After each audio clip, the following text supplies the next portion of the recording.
Welcome back to Daily Planet Goes West. I'm Jay Ingram, and my co-host is Ingrid Cavallars. You probably know her better as Jen McKay on the CTV series Whistler. Jen, or Ingrid, is totally at home here in Vancouver because that's where she's making her home at the moment. That's right, Jay. Vancouver is a fantastic place for actors. There are a lot of TV shows and movies being shot here all the time. And Vancouver provides incredible locations like the one we're at today on Granville Island. But as Mark Miller found out, there's a new film set here in town that has created a completely different location, and it owes its existence completely to video game technology. Claws up first, arms, and then launch yourself over, okay? It looks like a normal film shoot. You've got the cameras, the actors, and then all those green screens. All right, let's start shooting. You guys good with it? It's hard to imagine, but soon all this green will be turned into this.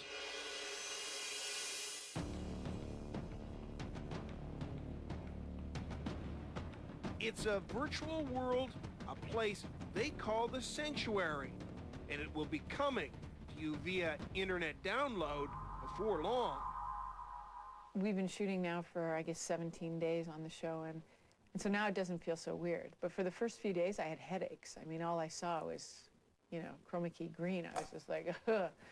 But now I'm used to it. Go, go, go! In fact, 80% of this show is green screen, for good reason.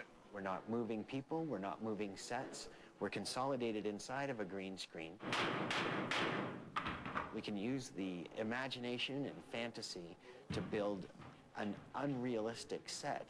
So in order to have these different sets, it would cost hundreds of thousands of dollars more than what we spent. But all that green does have a downside.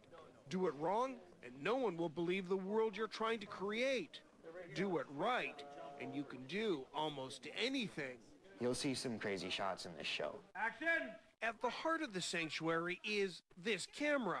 It's attached to a computer and a series of lasers that will record exactly where the camera is every 30th of a second. So when we move the head, either panning or tilting, our digital output cable goes to our MOSIS system. And that information is then transferred onto our three-dimensional model in real time.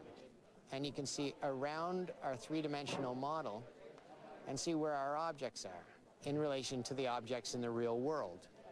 You can also see that it's mapped on perfectly, and we have no lag time in our real-time video feed. All of the camera information is stored on a hard drive and will be loaded into a computer and combined with the footage that the camera has captured optically. So we've got two pieces of data which we're adding together, combining in order to get a more accurate representation of the way that people would interact with the a 3D environment. And this is what it'll look like. The actors in the foreground, the green screen in the background. But add some movie magic and several hundred hours of compositing, and you get this, a room that you would be hard-pressed to tell from real. We're feeling really positive about the way that this is going. He's got some saliva spit.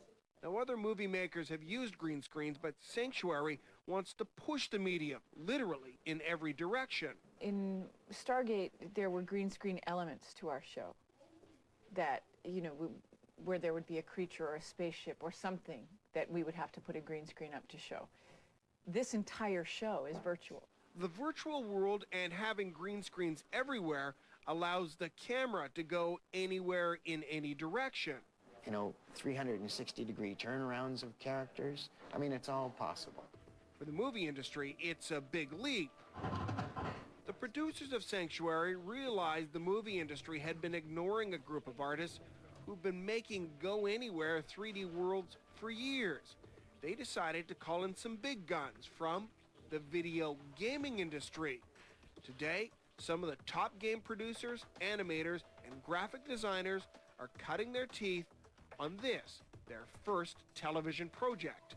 Years ago, directors used to say, look at this is what I want you to see.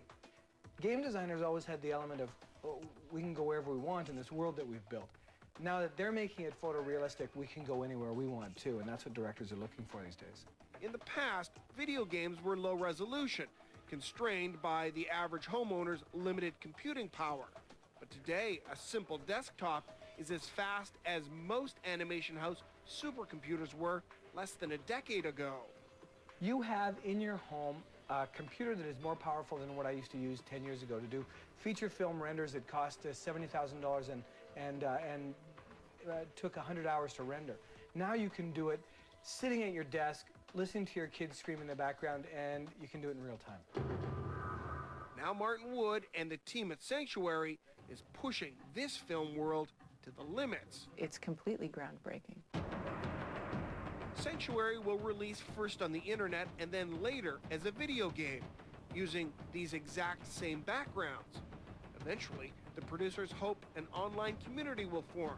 People that will start creating their own scenes, their own storylines from this virtual world now being created. So Ingrid, you act. Have you ever had to do that where everything that you're around isn't really there? Yeah, you stand in front of a green screen and it forces you to use your imagination, and you usually end up talking to a tennis ball. A tennis ball that reacts? Yes, and they put a little happy face on it.